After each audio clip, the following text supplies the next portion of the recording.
Արմիկ, շնորհակալ եմ, որ եկաք տաղավար, մի քանի թեմաներ կա, որոնց հետ կապված ձեր խոսքը կլսենք, եւ այսպես, մենք մեր աչքի առջև տեսնում ենք, թե նույն Նետանյահուն ինչ է սարքել Թրամփի թուղթը, ըստ էության դարձնելով այն զուգարանի թղթին հավասար թուղթ եւ պատերազմը շարունակում է, սկսում է նորից ինքը։ Այս իմաստով մեզ, որ անընդհատ փորձում է իշխանությունը կերակրել, որ Թրամփի թղթով խաղաղություն են բերել, ինչ սպասենք այս փուլում Ալիևից, մանավանդ նաև որ այս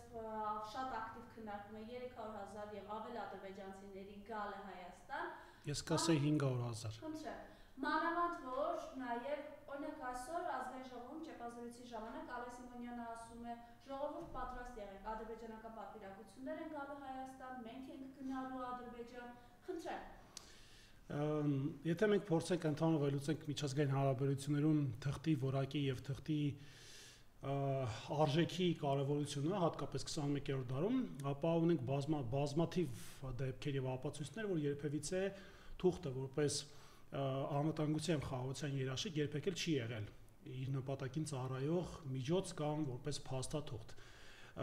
Եկեք անալոգիա անցկացնենք Լեռնային Ղարաբաղի հակամարտության հետ, որովհետեւ դա լավագույն ապացույցն է, թե ինչպես կարելի եւ հնարավոր է ունենալ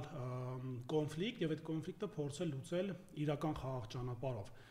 Լավ հասկանալով, որ երբևիցե երկու կողմերի միջև, հատկապես հակամարտող կողմերի միջև այն տասնամյակներ եւ դարեր շարունակ թշնամանքի ատելության ֆոնին չի կարող լինել մի փաստաթուղթ, որը երբևիցե կապահովի կամ կերաշխավորի խաղաղությունը որպես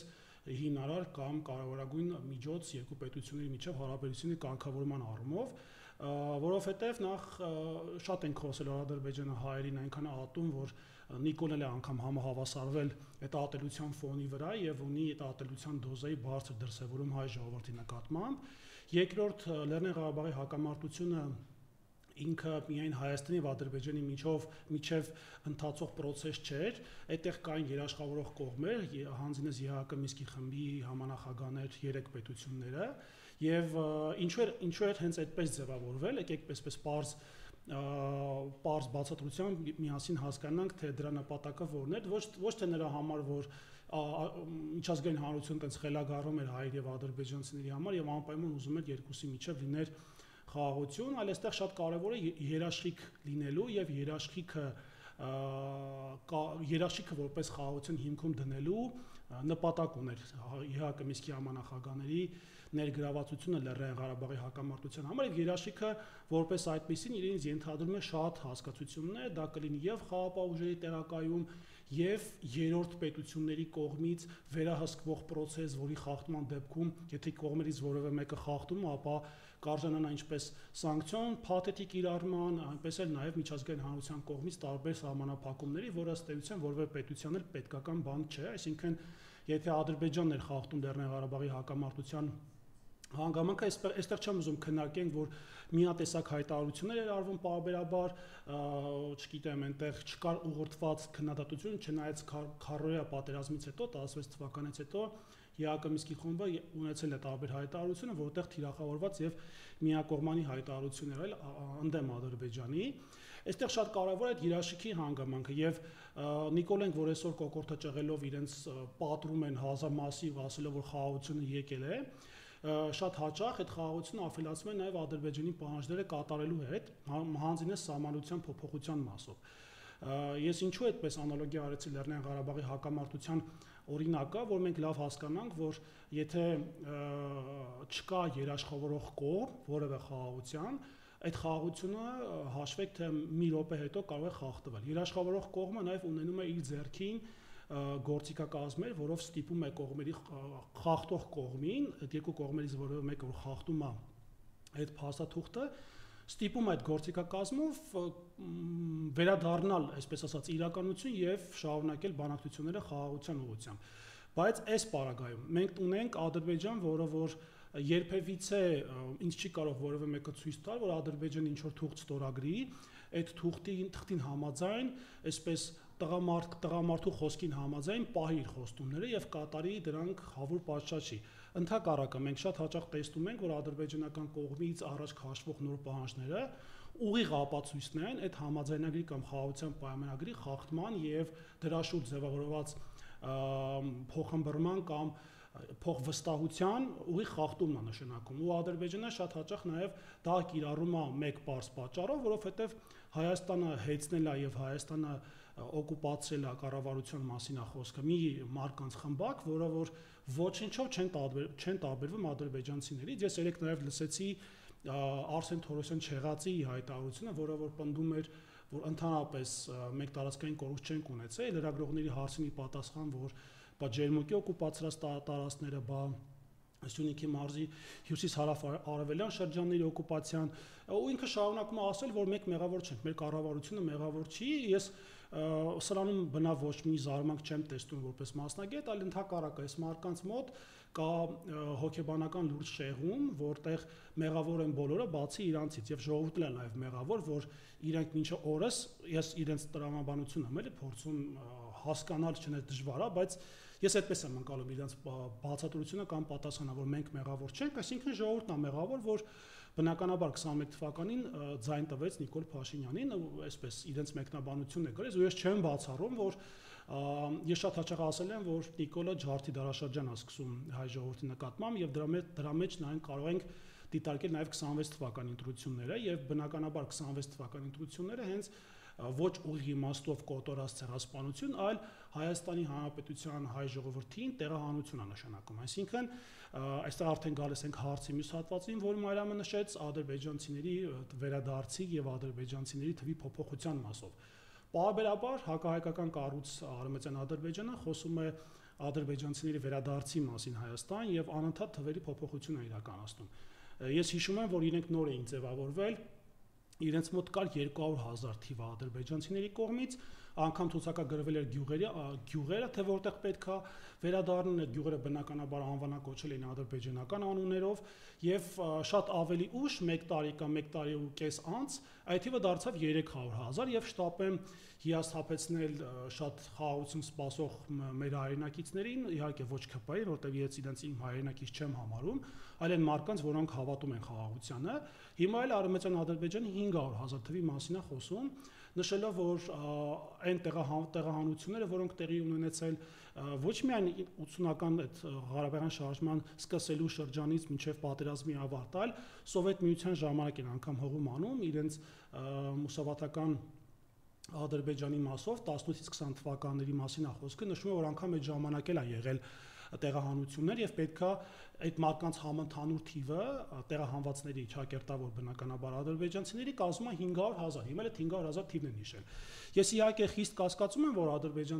ադրբեջանցիները մաթեմատիկայի մասով ունեն բարձր գիտակցություն, որտեղ իրենց մոտ թվականակափոխանակ հստակություններ չընչի, հատկապես քաղաքականության մեջ այդ հստակությունը շատ կարևոր է, բայց եկեք հասկանանք ինչու է Ադրբեջանը պարբերաբար թվերի փոփոխություն անում։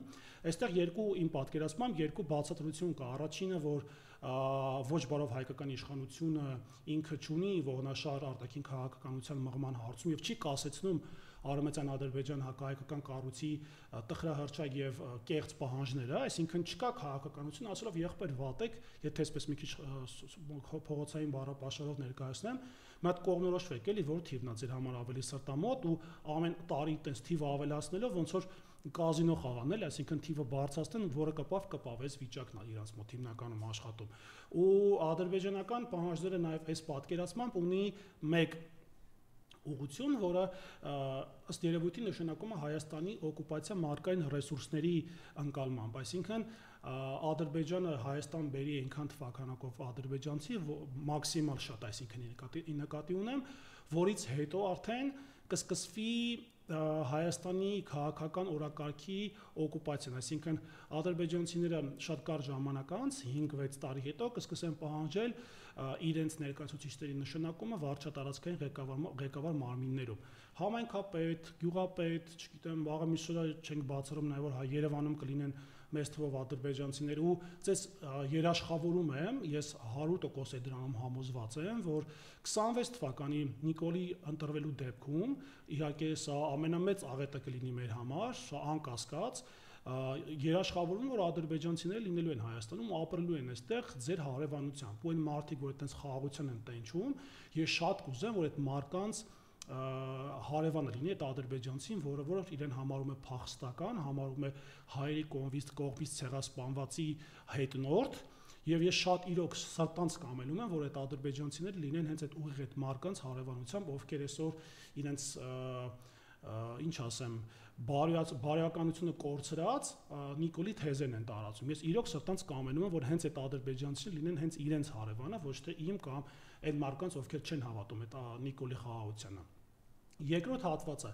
Արևմտյան Ադրբեջանի պահանջները միայն մարկային ռեսուրսներով չեն սահմանափակվում, այսինքն ադրբեջանցիների ներդրմամբ Հայաստանի Հանրապետությունը, այստեղ իրենց տեսլականն է աչքիս առաջ գալիս, որը որ ունի մի շարք, այսպես ասած, կեղծ պահանջներ, բայց ինձ համար այս փուլում ամենաաչք ծակողը այն է, որ ադրբեջանական կողմը ասում է, որ այն տարածքներում, որոնք ադրբեջանցիները պետք է բնակվեն, այդտեղի վարչատարածքային կառավարումը պետք է հանձնվի ադրբեջանցիներին, ու իրենք դա պատճառաբար իրենց տեսլականում է գրված, ես իզնից չեմ հորինում, էլի, ու Ադրբեջանի վարչատարածքային ղեկավարը ոչ թե պետք է միայն հանձնվի ադրբեջանցիներին, այլ այդ տարածքում բնակվող ադրբեջանցիների պետքա վերահսկի ոչ հայ ոստիկանները, ոչ էլ հայկական բանակը կամ Հայաստանի անվտանգության մարմինի հետ կապված որևէ անձ, որովհետև իրենք չեն վստահում, իրենց տեսլականում այդպես գրված, չեն վստահում հայկական կողմին։ Իրենց պահանջը երրորդ պետության ուժերի ներկայությունն է եւ այսպես շատ չգտնենք արևմուտք, արևելք, հյուսիս, հարավ, ամենամոտ հարևանը Ադրբեջանն այսօր Թուրքիան է։ Եվ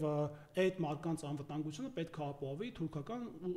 զինուժը կամ Թուրքիայի կողմից ուղարկված այսպես կոչված խաղաղապահները։ Եթե մենք անգամ դիտարկենք Թուրքիայի խաղաղապահների հնարավորությունը կամ հավանականությունը կամ արդյոք դա իրական տարբերակ է, մենք պետք է հիշենք Սիրիայի օկուպացված տարածքները Թուրքիայի կողմից, հունական Կիպրոսի կղզու օկուպացիաց հատվածը, պետք է հիշենք նաև Իրաքում ունեցող պրոքսի ուժերը թուրքական ու մնացած խնդիրները, որոնք Թուրքիան իր տարածաշրջանում ստեղծում է հարևան պետությունների հետ։ Այսինքն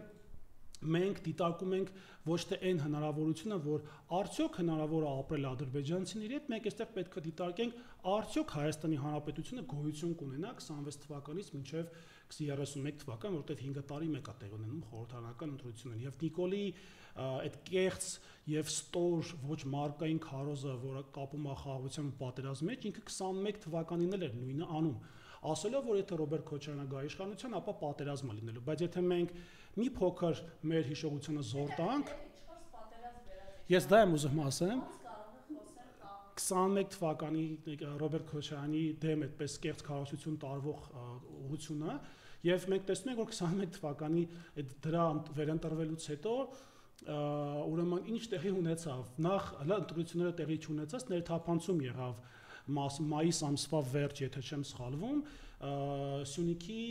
նաև Գեղարքունիքի մարզի տարբեր հատվածներում Սև լճի հատկապես դրա մասին շատ է խոսվել լրատվական դաշտում, Սև լճի օկուպացիան տեղի ունեցավ 21 թվականից հետո մենք ունեցանք 22 թիվ, որտեղ Ադրբեջանը հարձակվեց եւ ավելի լուրջ ձեռքբերումներ ունեցավ, օկուպացրեց Հայաստանի սուվերեն տարածքները Գեղարքունիքի մարզից մինչև հարավ Սյունիքի հյուսիս-արևելյան շրջանների հատվածում, Ներքին Հանտ, Իշխանասար, Ջերմուկի հատվածներ, նաև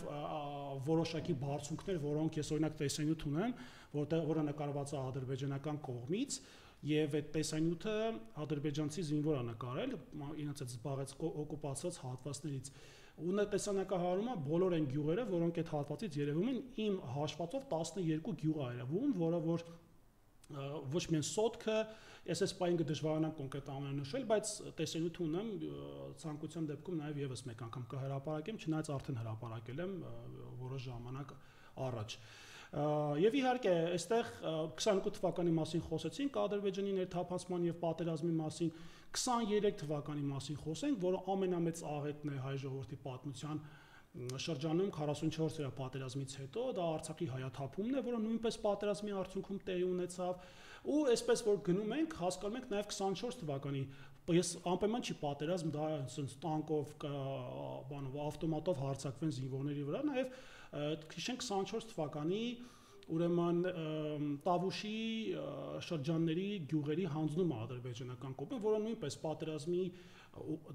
պատերազմի հրձիքի եւ վահի ահու սարսափի տակ գյուղացիներին խաբելով եւ գյուղացիներին մանիպուլացնելով հանձնեց այդ տարածքները Ադրբեջանին, այսինքն մարդը 21 թվականին խոսում էր խաղաղությունից, բայց ամենամեծ աղետն ու պատերազմը հենց այդ է բերել։ Չնայած ես իսկ կասկածում եմ, որ ԿՊԱ-կանները ունեն մարկային որևէ արժեքներ կամ մարդու հետ ասոցացվող որևէ սիմվոլիզմ կամ ինչ որ բացի մսից ու ոսկորից երևի ուրիշ ձև չեն ասոցացվում, որովհետև մարդը նաև բանականություն կրող անձնավորություն է ու այդ բանականությունը նաև շատ հաճախ մարդուն հետ է պահում աղետներից, բայց սրանք հստակ ունեն ծրագիր Հայաստանի ամբողջական կլանումը Թուրքիայի եւ Ադրբեջանի կողմից, այս դեպքում ավելի շատ Ադրբեջանի, որովհետև Ադրբեջանը 44 օրյա պատերազմի նպատակադրված մեր պարտությունից հետո մեծ թափ հավաքել Հարավային Կովկասում իր ռեյտինգի, արտաքին քաղաքականության եւ այլ ուղղություններով։ Եվ խոսելով սրա մասին ու խաղաղության մասին այսքան ջատագովելով, ես օրինակ ինձ պետք է առնվազն հիմար զգամ, ապուշ պետք է ասենց զգամ, որ հավատամ Նիկոլի, այդ ես կոնկրետ ինձ եմ ասում, հա, ոչ մեկին չեմ ասում, որ չասեմ վիրավորում, հա։ Ես ինքս ինձ պետք է հիմար ու ապուշ զգամ, որ հավատամ Նիկոլ Փաշինյանի խաղաղության կեղծ, սին եւ անբարո քաղաքական հայտարարություններին, որովհետեւ եթե մարդը ստախոսության չեմպիոն է ու սուտը իր առօրյա կեցվածքն է, այդ մարդուն հավատալը հիմար, ես պետք է հիմար եմ Նիկոլին հավատալու համար, այսպես ասեմ, որ ավելի հստակ լինի։ Ադրբեջանական դիրույթում ինչպես են վերաբերում այս իրողությանը, այս կեղծ խաղաղությանը, չնայած իրենց համար երանելի։ Տեսեք, երանել ճիշտ բառ։ Այո, եւ ամեն դեպքում այդ պատվիրակություններ, պատվիրակություններ, հեսա մենք ենք գնում, իրանք են գալիս, առևտուրա, չգիտեմ, ձեթա, ծորենա, իմիջիայլոց ացած շաբաթ ամբողջ շաբաթը խոսում էին ադրբեջանական հացի ծորենի մասին։ Ես այսպես ասեմ, ինձ համար, եթե Ադրբեջանը չլիներ Ադրբեջան, լինել այլ պետություն, որը այս տեսակատելություն չունենար հայերի հանդեպ, ես դրան նորմալ կնայեի, բայց քանի որ ունենք այնպիսի հարևան, ոչ բարով հարևան, որի ուշք ու միտքը կոտորելն է հայ ժողովրդին, ես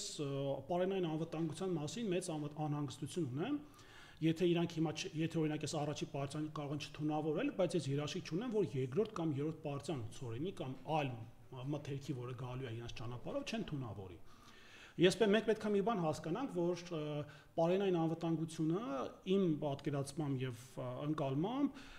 կարող է շատ լավ հրձիգ լինել Ադրբեջանի համար ցեղասպանությունը իրականացնել։ Օրինակ, տարբեր ես այսպես չխորանամ Ծիորա Զագվարայի մեջ որպես քննարկման առարկա, այլ պետք է հասկանանք, որ այդ թունավորումը մթերքի կամ առհասարակ սնունդի, որը գալու է այդ ճանապարհներով, շատ հեշտ է լինելու Ադրբեջանի համար, այսինքն այն ճանապարհը, ու եկեք ես տնտեսագետ չեմ, շատ չեմ խորանա հաշվարկների, հնարավորությունների, այսինքն օգուտ քաղելու հնարավորության մասին, բայց եթե մենք ես այսպես որ պատկերացնում եմ որպես քաղաքացի, ինձ համար օրինակ ինչ տարբերություն, եթե մենք հիմնական ծորենը ներկրում ենք Ռուսաստանի Դաշնությունից, հյուսիսից մտնում է Վրաստան ու մեր տարածքը գալիս, այսինքն կոպիտ ասած մեկ պետության սահմանահատում։ Այսինքն մենակ Ռուսաստանից հետո գալիս է Վրաստան, Վրաստանից մտնում է Հայաստան։ Ու հաշվի առնելով Վրաստանը մեր բարեկամ ժողովուրդն է, բարեկամ երկիրն է, ես իրաց մասով շատ հանգիստ եմ ու չունեմ մտահոգություն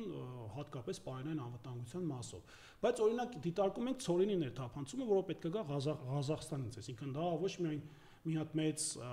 ճանապարհ հատելու, այլ նաև գալու ամբողջ Ադրբեջանի տարածքով ու Ադրբեջանի այդ բեռների անցումը վերահսկելիության առումով ես քիչ կասկածներ ունեմ, որ Ադրբեջանը տենց մետր առ մետր կվերահսկի, որ ծորենի մեջ հանկարծ մի հատ թույն չլցնեն։ Ես որպես այսպես հասարակ քաղաքացի եմ քննարկում, հələ փորձագիտական հատվածը դնենք մի կողմ։ Սա մի մաս, երկրորդը եւ դիտարկում ես, որ ինչ ճանապարհով է գալու ու ինչ մեջ ճանապարհ է կտրելու ու ել չհաշված որ իրանք դες մանիպուլացնում են գների մաս որ ավելի էժանել է, բայց ես խիստ կասկածում եմ, որ Ղազախստանը եւ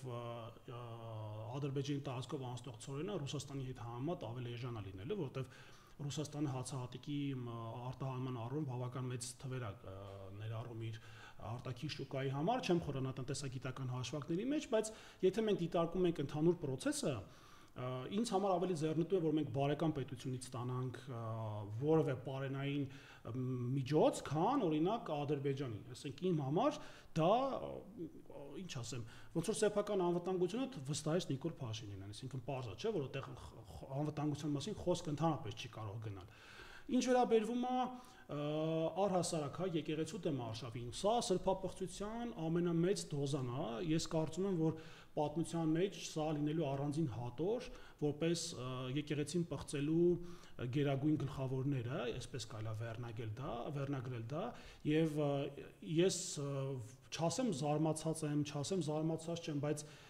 այս դրսևորումը հայ առաքելական սուրբ եկեղեցու նկատմամբ միշտ Նիկոլը փորձում է, չէ՞, դե մենք եկեղեցու դեմ չենք, մենք վեհափարի դեմ ենք, ու գիտեք խնդիրը որն է, որ Նիկոլ Փաշինյանի մոտ եկեղեցին էլ առհասարակ գոյություն չունի։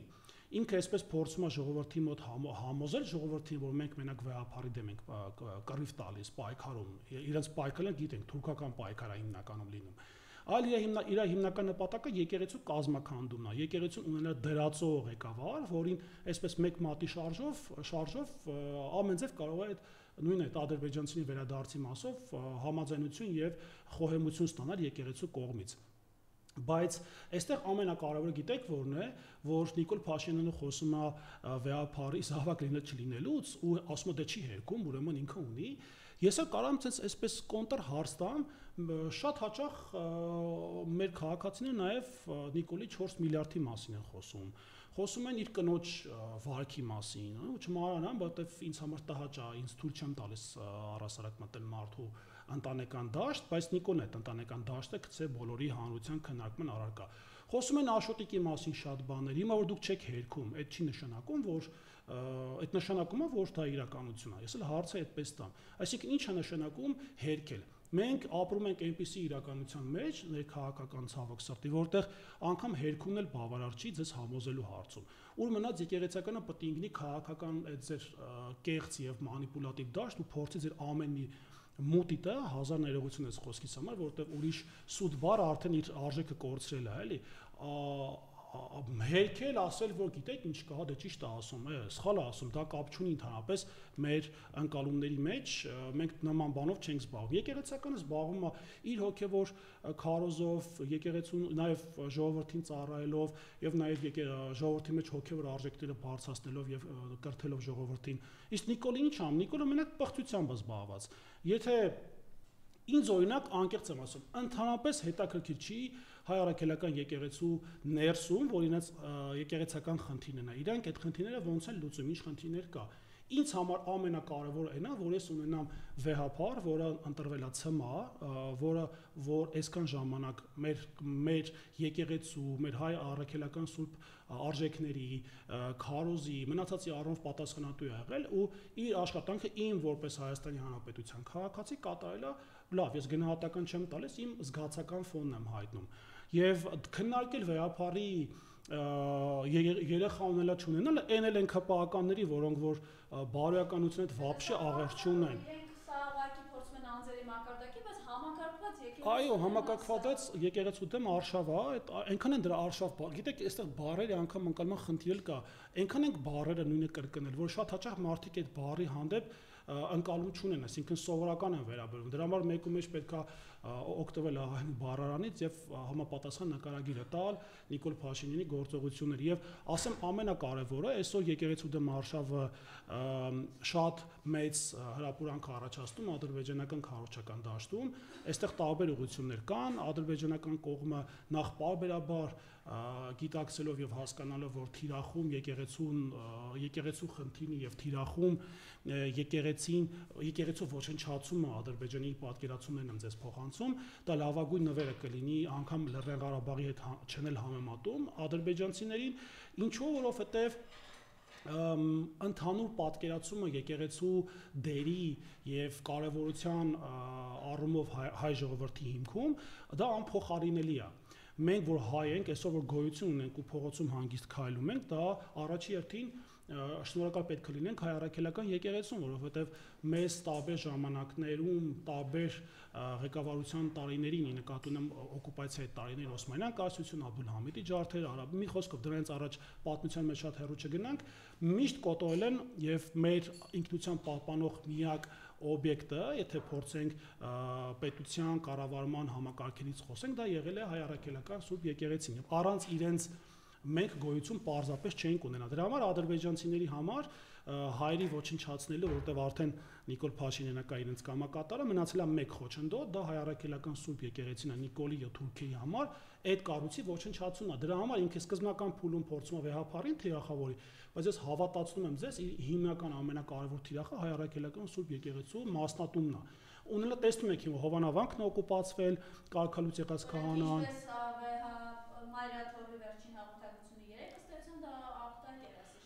Ես շատ ուրախ եմ։ Հովանավանքում ՊՊ ունենում սրբապիղծ պատարակ չի, ծիսակարգ։ Ես շատ ուրախ եմ, որ եկեղեցին վերջապես վերջին շրջանում սկսել ավելի ուղիղ խոսել,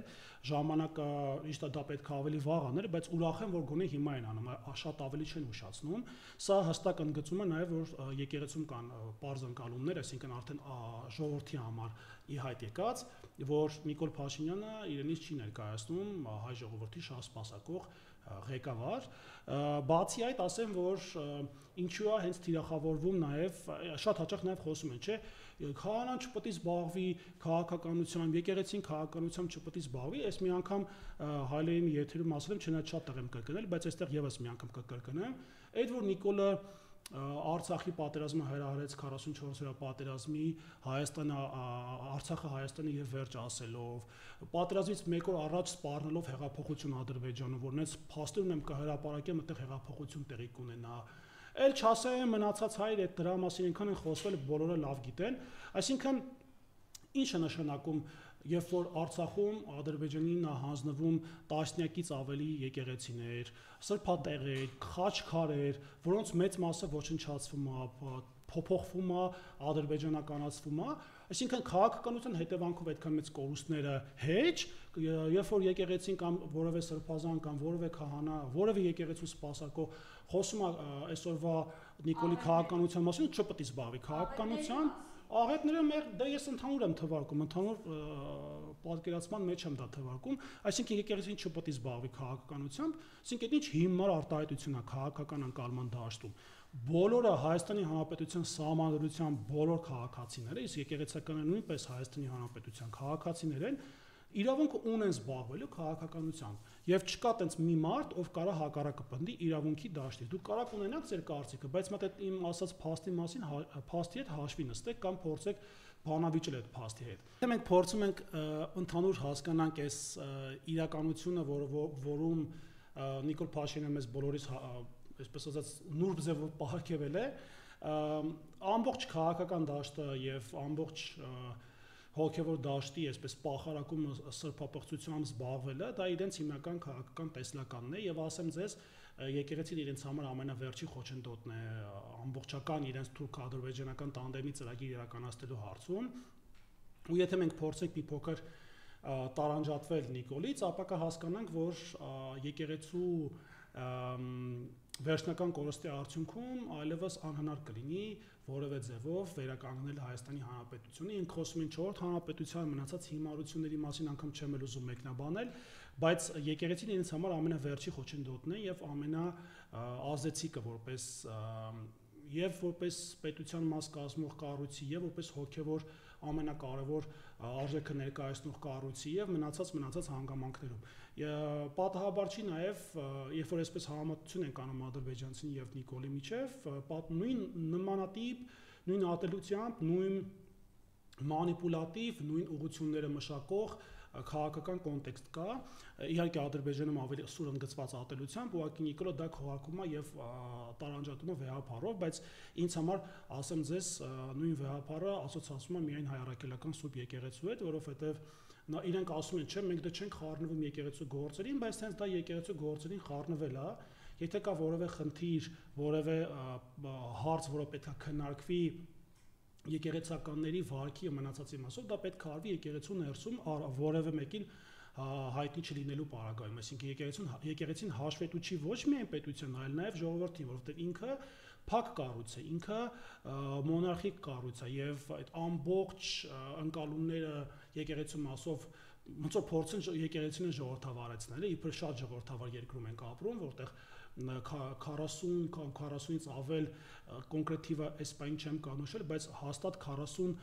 քաղբանտակներ ունենք տարբեր գործերով անցնող այսօր Հայաստանի Հանրապետությունում, մի հատ էլ խոսենք եկեղեցու ժողովրդավարություն։ Եկեղեցու ժողովրդավարությունը դա եկեղեցունն է եւ եկեղեցու գործի խառնվելը առաջի հերթին եկեղեցուն քանդելու process-ի մասնակազմում։ Այսքանը կուզեի խոսել, այս հարցի շուրջ։ Եվ վերջում Սասուն Միքայելյանը վերջերս հայտարարում է, թե եթե Վազգենը կենդանի լիներ, Արցախը չլինի այն ինչ եղավ։ Խնդրեմ իր մասով ձեր տեսակետը եւ այս փուլում ակտիվացել է նախկին դատախազ դհոլ նվագող Արթուր Դավթյանը։ Խնդրեմ։ Ես չեմ փորձի Վազգեն Սարգսյանի մասով որևէ բան ասել, որովհետեւ ամեն դեպքում ինքը մեծ լումա է ունեցել մեր հանրապետության կայացման, Արցախի պատերազմի հաղթանակի մնացած հարցում, ուղղակի եթե այսպես անալոգի անենք, ես իմ պատկերացումը ասեմ, եթե Վազգեն Սարգսյանը կենթ լինելը հաստատ մի հատ հայրական ապտակ կհասցներ Սասուն Միքայելյանին, ով հենց նույնը 19 թվականին խոսում էր, որ Արցախյան հեղափոխությունը ավելի մեծ արժեք է, քան Արցախյան շարժումը, այսինքն այստեղ անգամ այդ մարդ իրավունք չունի Վազգեն Սարգսյանի անունը տալ, որ մնաց հիշատակել իրեն, սա մեկ, երկրորդ հատվածի մասով գիտեք, շատ հեշտ է, ու չգիտես ինչի մարդկանց թվում է, որ իրանք 4 տարի առաջ կամ 5 տարի առաջ ինչ-որ Նիկոլի կողքն են եղել, ու դա տենց հեշտ մարսվելու է ու մոռացվելու է։ Եվ մոռանում եմ, որ 21-րդ դարում են կան տեսախցիկներ, կան հեռախոսներ, կան վիդեոներ, որտեղ ամրագրվում է բոլորի ասածը։ Իրա մասով ինքը, ինչ ասեմ, հիմա այն մարդիկ, որոնք հետհայաց վերհիշում են իրենց ապօրինությունները եւ Նիկոլի հետևը պահելու process-ները փորձելու են ամեն ձև իրենց մաքրել, բայց դա չի ստացվելու, որովհետեւ կան շատ ապացույցներ, շատ այսպես ասած ռուսեն ասած ժելեզնի ապացույցներ կան, որտեղ չի կարող անգամ իրենց կրուտիտը քաղաքական աշխատել, ստիպված էինք, մեր գործն էինք անում, ես թքած ունեմ որևէ գործի կամ ստիպված լինելու վրա, եթե դա ուղիղ համեմատական է պետությունը կորցնելու, Արցախը կորցնելու հետ կամ եկեղեցու դեմ արշավը իրականացնելու կամ այդ պահին ես պետական պաշտոն, ես թքած ունեմ նման պաշտոնի վրա։ Ինչա մարկանց չի թվում, որ շատերս չէին կարող այսօր պաշտոնը լինել կամ Նիկոլի հետ համագործակցել հանուն փողի։ Կարային կանենք, բայց մեր բարոյական արժեքները այնքան բարձր է, որ մենք այդ գումարների ոչ նայող ենք, ոչ էլ նայելու ենք։ Այսինքն այստեղ արդեն խոսում է մարդու բարոյական արժեքների, այդ մարդու հայրենիքի հանդեպ ունեցած ընկալումների մասին։ Մնացած Արթուր Դավթյանները եւ շատ այլ մարդիկ, որոնք այսօր Նիկոլի փեշը պահած ապրում են, փեշի տակ ապրում են ֆինանսական բնականաբար ակնկալիք ունենալով, այդ մարդկանց մասին անգամ չեմ էլ ուզում խոսել։ Այդ մարդկանց դատաստանը Աստված տալու է, անպայման ժողովուրդ իր գնահատականը տալու է, ոչ մեկ չի պլստալու, ոչ մեկի մոտ թող երազախապ իրավիճակ չստեղծվի, որ իրենք պրծնելու են այս իրենց Նիկոլին կողքից մեծ ասած դամ պահելու եւ Նիկոլի քաղաքականությունը արդարացնելու։ Դա կլինի շարքային քպական, կլինի պաշտոն զբաղեցնող, կլինի քննիչ, դատախազ, դատավոր, բոլոր են մարդիկ, որոնք նաեւ նպաստել են ատելության քարոզին, այսօր նպաստում են եկեղեցու դեմ ատելության քարոզին, բոլոր այն տեսակ հայրենապղծությունները, որոնք արվել են ԿՊԱ-մերձ եւ ԿՊ-ի կողմից, ոչինչ մոռացվող չի էլ մոռացվելու։ Ես կոնկրետ իմ մասով կասեմ, որ ես դա թույլ չեմ տալու որևէ ձև մոռացվի։ Ես ունեմ իրենց մասին իմ պատկերացումները ու դրանց մասին միշտ խոսելու եմ։ Այսքանը Մարիամ ջան։